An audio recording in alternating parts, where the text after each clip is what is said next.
ಆಕಾಶವಾಣಿ ವಾರ್ತೆಗಳು. ಓದುತ್ತಿರುವವರು ಅಭಯ ದಾಮ್ಲೆ. ಮುಖ್ಯಾಂಶಗಳು: ಭಾರತ ನ್ಯೂಜಿಲೆಂಡ್ ನಡುವೆ ರಕ್ಷಣಾ ಪಶುಸಂಗೋಪನೆ ಸೇರಿ 5 ಪ್ರಮುಖ ಒಪ್ಪಂದಗಳಿಗೆ ಸಹಿ.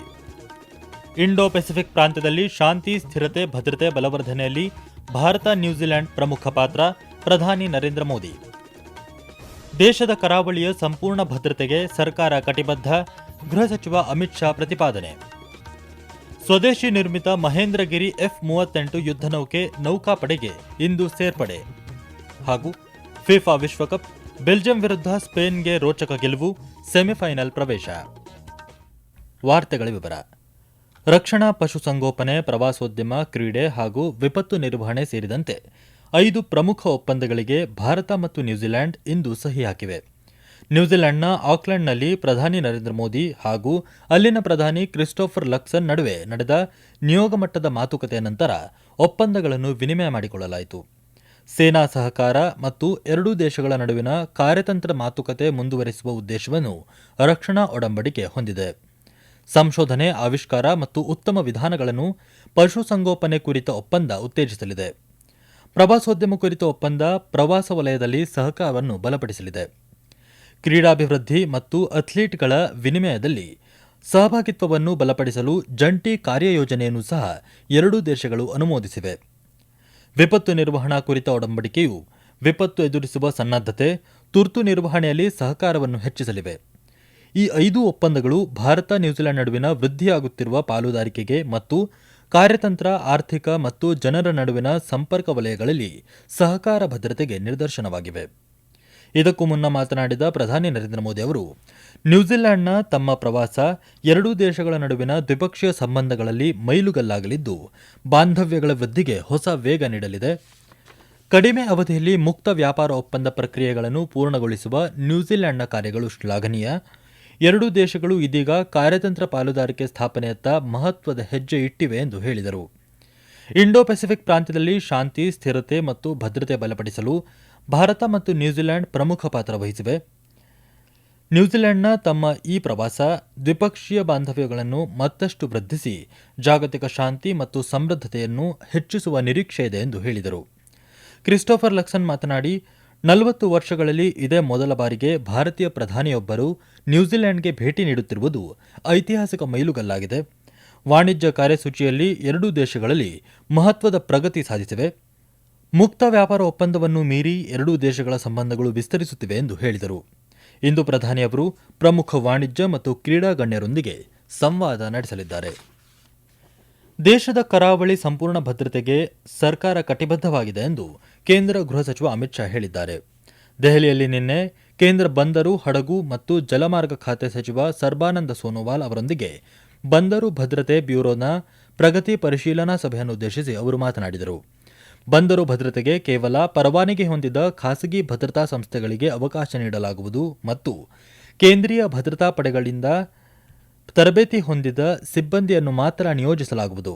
ಪ್ರಸ್ತುತ ಇರುವ ಮೂಲ ಸೌಕರ್ಯವನ್ನು ಆರಂಭದಲ್ಲಿಯೇ ಬಳಸಿಕೊಂಡು ಬಂದರು ಭದ್ರತಾ ತರಬೇತಿ ಸಂಸ್ಥೆ ಕಾರ್ಯನಿರ್ವಹಿಸಬೇಕು. ಬಂದರು ಭದ್ರತಾ ಬ್ಯೂರೋ ಅಡಿ ನಿಯೋಜನೆಗೊಂಡ ಎಲ್ಲಾ ಭದ್ರತಾ ಸಿಬ್ಬಂದಿಯ ಸಮಗ್ರ ಮಾಹಿತಿಯನ್ನು ರೂಪಿಸಬೇಕು ಎಂದು ಅಧಿಕಾರಿಗಳಿಗೆ ಸಚಿವರು ಕರೆ ನೀಡಿದರು. ಬಂದರು ಭದ್ರತಾ ಬ್ಯೂರೋ ವ್ಯಾಪ್ತಿಗೆ ಬರುವ ಎಲ್ಲಾ ಬಂದರುಗಳಲ್ಲಿ ಕಂಟೈನರ್ ಸ್ಕ್ಯಾನಿಂಗ್ ವ್ಯವಸ್ಥೆ ಮಾಡಬೇಕು. ವಿಶಾಖಪಟ್ಟಣಂ ಬಂದರು, ಜವಾಹರ್ಲಾಲ್ ನೆಹರು ಬಂದರು ಮತ್ತು ಮುಂದ್ರಾ ಬಂದರು ಸೇರಿದಂತೆ ಪ್ರಮುಖ ಬಂದರುಗಳಲ್ಲಿ ಉದ್ದೇಶಿತ ಭದ್ರತಾ ಸಿದ್ಧತೆಗಳ ಕಾರ್ಯವನ್ನು ಆರಂಭಿಸುವಂತೆ ಕೇಂದ್ರೀಯ ಕೈಗಾರಿಕಾ ಭದ್ರತಾ ಪಡೆಗೆ ಸಚಿವರು ಸೂಚಿಸಿದರು. ಸಭೆಯಲ್ಲಿ ಕೇಂದ್ರ ಗೃಹ ಕಾರ್ಯದರ್ಶಿ, ಬೇಹುಗಾರಿಕೆ ಬ್ಯೂರೋ ನಿರ್ದೇಶಕರು, ಗಡಿ ನಿರ್ವಹಣಾ ಕಾರ್ಯದರ್ಶಿ, ಬಂದರು ಹಡಗು ಜಲಮಾರ್ಗಗಳ ಸಚಿವಾಲಯದ ಕಾರ್ಯದರ್ಶಿ, ಮೀನುಗಾರಿಕೆ ಇಲಾಖೆ ಕಾರ್ಯದರ್ಶಿ, ಸಿಎಎಸ್ಎಫ್ನ ಮಹಾನಿರ್ದೇಶಕರು ಮತ್ತು ಇತರೆ ಹಿರಿಯ ಅಧಿಕಾರಿಗಳು ಉಪಸ್ಥಿತರಿದ್ದರು.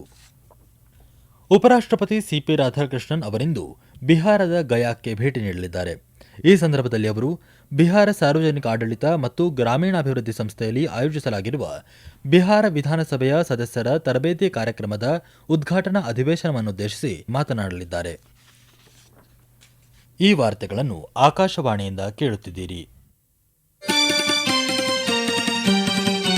ನಮ್ಮ ಎಲ್ಲಾ ರಾಷ್ಟ್ರೀಯ ವಾರ್ತೆಗಳು ಹಾಗೂ ಪ್ರದೇಶ ಸಮಾಚಾರ ಈಗ ಆಕಾಶವಾಣಿ ನ್ಯೂಸ್ ಕನ್ನಡ ಯೂಟ್ಯೂಬ್ ಚಾನೆಲ್ನಲ್ಲಿ ಲಭ್ಯ.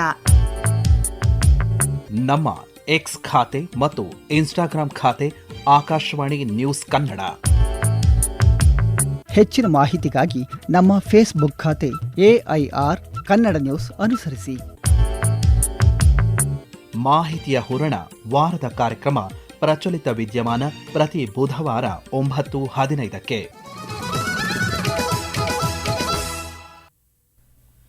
ಭಾರತೀಯ ನೌಕಾಪಡೆಯ ಸ್ವದೇಶಿ ನಿರ್ಮಿತ ಪ್ರಾಜೆಕ್ಟ್ 17A ಸರಣಿಯ 6ನೇ ಸ್ಟೆಲ್ತ್ ಯುದ್ಧನೌಕೆ ಮಹೇಂದ್ರಗಿರಿ F-38 ಅನ್ನು ಇಂದು ವಿಶಾಖಪಟ್ಟಣದಲ್ಲಿ ಭಾರತೀಯ ನೌಕಾಪಡೆಗೆ ಸೇರ್ಪಡೆಯಾಗಲಿದೆ.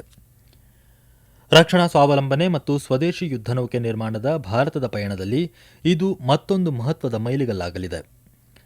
ವಿಶಾಖಪಟ್ಟಣದಲ್ಲಿ ನೌಕಾ ಸಿಬ್ಬಂದಿಯನ್ನುದ್ದೇಶಿಸಿ ಮಾತನಾಡಿದ ರಕ್ಷಣಾ ಸಚಿವ ರಾಜನಾಥ್ ಸಿಂಗ್ ಅವರು, ಹಿಂದೂ ಮಹಾಸಾಗರ ಪ್ರಾಂತ್ಯದಲ್ಲಿ ಶಾಂತಿ ಮತ್ತು ಸ್ಥಿರತೆಗೆ ಭಾರತ ಬದ್ಧವಾಗಿದೆ.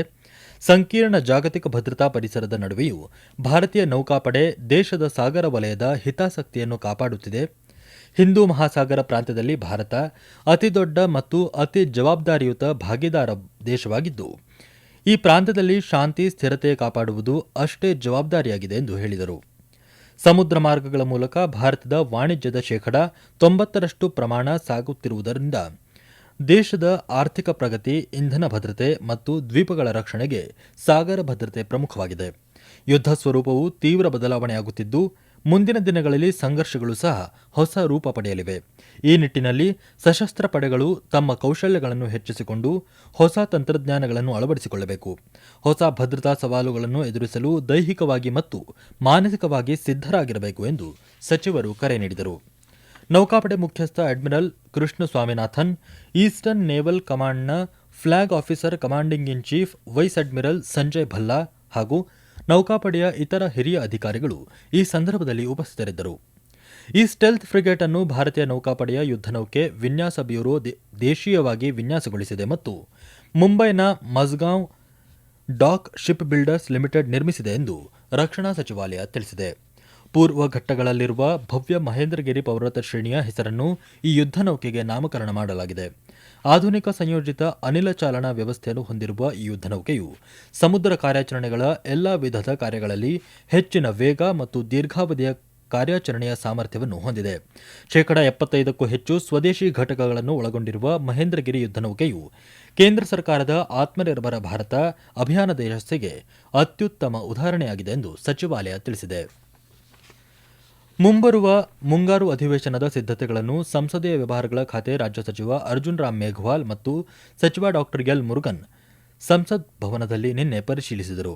ಸಂಸತ್ತಿನ ಮುಂಗಾರು ಅಧಿವೇಶನ ಇದೇ 20ರಂದು ಆರಂಭಗೊಂಡು ಆಗಸ್ಟ್ 13ರವರೆಗೆ ನಡೆಯಲಿದೆ. ಮುಂಬರುವ ಅಧಿವೇಶನಕ್ಕೆ ನಿಗದಿಪಡಿಸಲಾದ ಶಾಸಕಾಂಗ ವ್ಯವಹಾರಗಳ ಸಮಗ್ರ ಪರಿಶೀಲನೆಯನ್ನು ನಡೆಸಲಾಗಿದೆ ಮತ್ತು ಅಗತ್ಯ ಮಾರ್ಗಸೂಚಿಗಳನ್ನು ನೀಡಲಾಗಿದೆ ಎಂದು ಸಚಿವ ಮೇಘವಾಲ್ ಸಾಮಾಜಿಕ ಮಾಧ್ಯಮದಲ್ಲಿ ತಿಳಿಸಿದ್ದಾರೆ. ಫಿಫಾ ವಿಶ್ವಕಪ್ ಫುಟ್ಬಾಲ್ ಪಂದ್ಯಾವಳಿಯ 2ನೇ ಕ್ವಾರ್ಟರ್ ಫೈನಲ್ ಪಂದ್ಯದಲ್ಲಿ ಸ್ಪೇನ್ ತಂಡ ಬೆಲ್ಜಿಯಂ ವಿರುದ್ಧ 2-1 ಗೋಲುಗಳ ಅಂತರದಿಂದ ರೋಚಕ ಜಯ ಸಾಧಿಸಿ ಸೆಮಿಫೈನಲ್ಗೆ ಪ್ರವೇಶಿಸಿದೆ. ಅಮೆರಿಕದ ಲಾಸ್ ಆಂಜಲೀಸ್ ಕ್ರೀಡಾಂಗಣದಲ್ಲಿ ಕಳೆದ ರಾತ್ರಿ ನಡೆದ ಪಂದ್ಯದ ಮೊದಲಾರ್ಧದ ಮುಕ್ತಾಯಕ್ಕೆ ಉಭಯ ತಂಡಗಳು 1-1 ಗೋಲುಗಳಿಂದ ಸಮಬಲ ಸಾಧಿಸಿದ್ದವು. ಪಂದ್ಯದ 30ನೇ ನಿಮಿಷದಲ್ಲಿ ಫ್ಯಾಬಿಯನ್ ರೂಯಿಸ್ ಗೋಲು ಗಳಿಸಿ ಸ್ಪೇನ್ಗೆ ಮುನ್ನಡೆ ತಂದುಕೊಟ್ಟರು. ಇದಕ್ಕೆ ತಕ್ಕ ತಿರುಗೇಟು ನೀಡಿದ ಬೆಲ್ಜಿಯಂ ತಂಡ 40ನೇ ನಿಮಿಷದಲ್ಲಿ ಚಾರ್ಲ್ಸ್ ಡಿ ಕೆಟಲೇರಿ ಅವರ ಗೋಲಿನ ಮೂಲಕ ಸಮಬಲ ಸಾಧಿಸಿತು. ತದನಂತರ 88ನೇ ನಿಮಿಷದಲ್ಲಿ ಮೈಕಲ್ ಮೆರಿನೋ ಸ್ಪೇನ್ ಪರ ಗೋಲು ಗಳಿಸಿ ಜಯ ತಮ್ಮದಾಗಿಸಿಕೊಂಡರು.